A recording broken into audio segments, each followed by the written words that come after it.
I warned you. I told you. And I emphasized it to y'all. Make sure you hit a like for the YouTube algorithm, subscribe to the channel, turn on your notifications, make sure that you tap into the Patreon. Link is in the description as well as pinned to the top of the chat. I told you. I warned you. I said, listen, there's no way this guy is just walking around. And I know what the news is reporting, but now we starting to uncover all of the information and they releasing it slowly, acting like we're not paying attention to it. But I told y'all I was going to stay on top of this.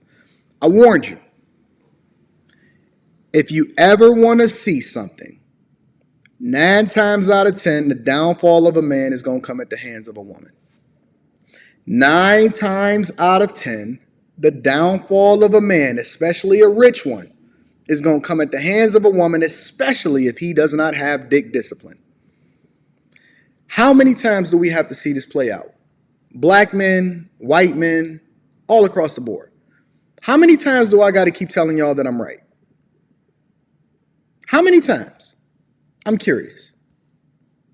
What more do you want from me? When you going to join the Patreon, link is in the description as well as pinned to the top of the chat. Okay. All right.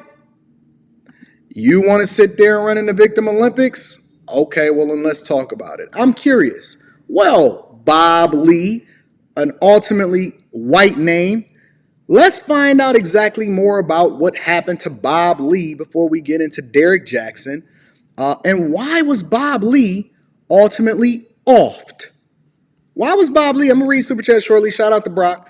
Why was Bob Lee offed? Let's play it out. Was a romantic affair behind the stabbing death earlier this spring of the founder of cashapp. Tech entrepreneur Bob Lee was stabbed late at night in San Francisco and later died of his injuries.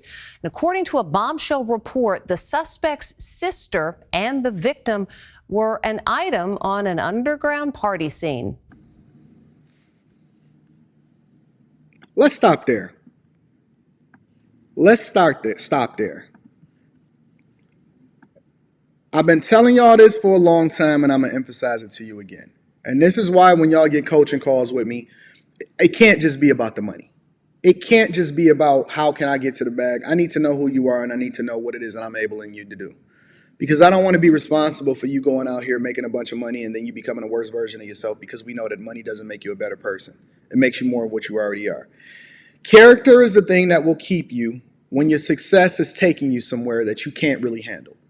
Success is going to take you somewhere because you may be talented, you may be great, you may have the work ethic, but the character is the thing that's going to keep you. He married, fucking on a whole bunch of different chicks. He's a ho-ho. The name of this show, actually, I'm going to be honest with you.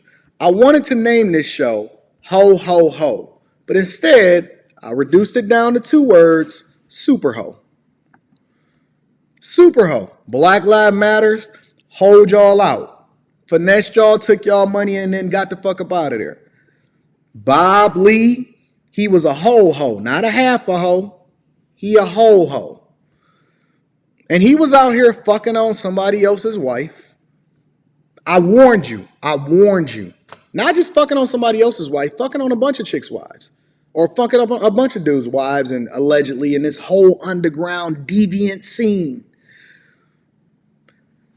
When you start getting exposed to some of this stuff that be going on the low and behind the scenes, man, I'm trying to tell y'all that it is crazy. It is absolutely insane. It's a demon that's running rampant in most of these circles where a lot of these rich people are. Some of the things that you get offered and opportunities and the people that you meet, you can feel it on them. If you're a spiritual type of person, and you start to really become one with God, and you start to really lean into your insight and information and your God-given ability to be able to see through people, sometimes you can see that deviancy. Y'all keep thinking that it's money that make people great. It's not the money. It's not the money. These people are fucked up when they get the money and they never actually fix themselves, and now the money just unleash these demons all over them. Sometimes the money can be a curse for you. It'll be the very thing that gets you off. But let's continue. There are shocking new allegations about tech tycoon Bob Lee's murder. The Wall Street Journal says Lee was an active participant in an underground sex and drug circle known as The Lifestyle. And let me rewind that part just really quickly before we go over to the next part. In an underground sex and drug Bob Lee's murder. The Wall Street Journal says Lee was an active participant in an underground sex and drug circle known as The Lifestyle, and he was allegedly joined by this woman, Nima Momeni, the sister of the man accused of stabbing him to death.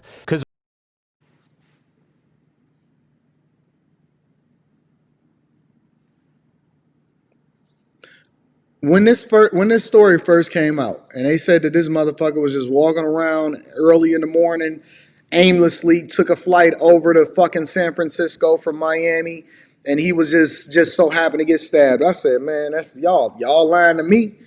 And ain't no way in the world you gonna sit there and tell me that this multi-millionaire part Cash App fund founder, super genius information technology coder guy is out here just stumbling around, just aimlessly walking past the bridge in San Francisco at night, getting stabbed to fucking death. You're not gonna sit here and finesse me. I ain't dumb. I'm a C student. I may learn slow, but I catch on. I know when I'm getting finessed.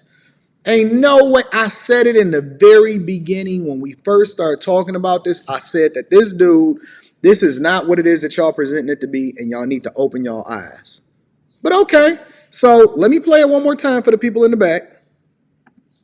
Active participant in an underground sex and drug circle known as The Lifestyle, and he was allegedly joined by this woman, Nima Momeni, the sister of the man accused of stabbing him to death. Nima's steely beauty struck observers at her brother's court appearance. Her husband is a prominent San Francisco plastic surgeon.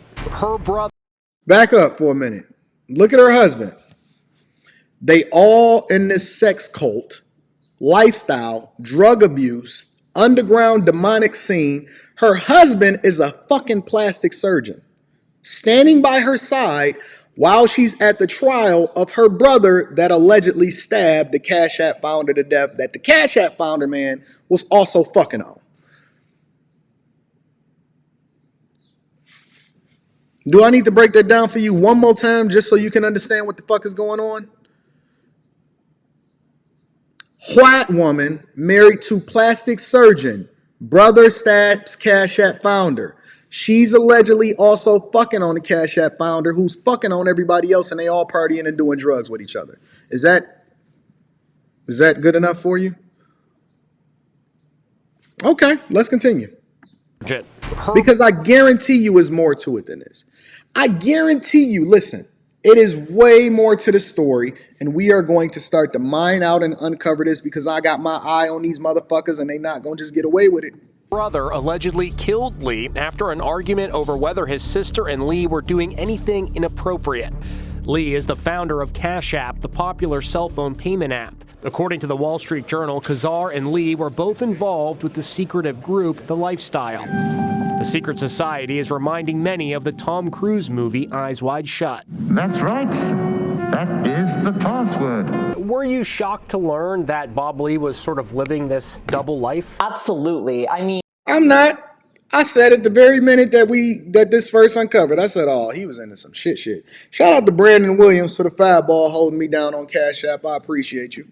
he did not keep his partying and even his recreational drug use a secret, but no one was really in that really underground scene that he was in. He was the kind of guy where everyone would go home at midnight after a few drinks, and then he would be out all night until 8 a.m. The suspect's attorney is urging patience. The facts as to what occurred or did not occur will come out. According to the autopsy, Bob Lee had cocaine and ketamine, a high-power tranquilizer, in his system when he was...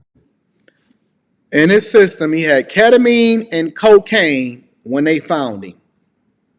He had cocaine and ketamine. See, they ain't even high off of fentanyl. They get the good stuff. They get the pure stuff. Y'all out here smoking on that Reggie, Yeah, you out here, you know, doing the whole fool. Half of the things that y'all got fentanyl straight from China in y'all system. They got the good stuff. They got horse tranquilizers and fucking cocaine in their system.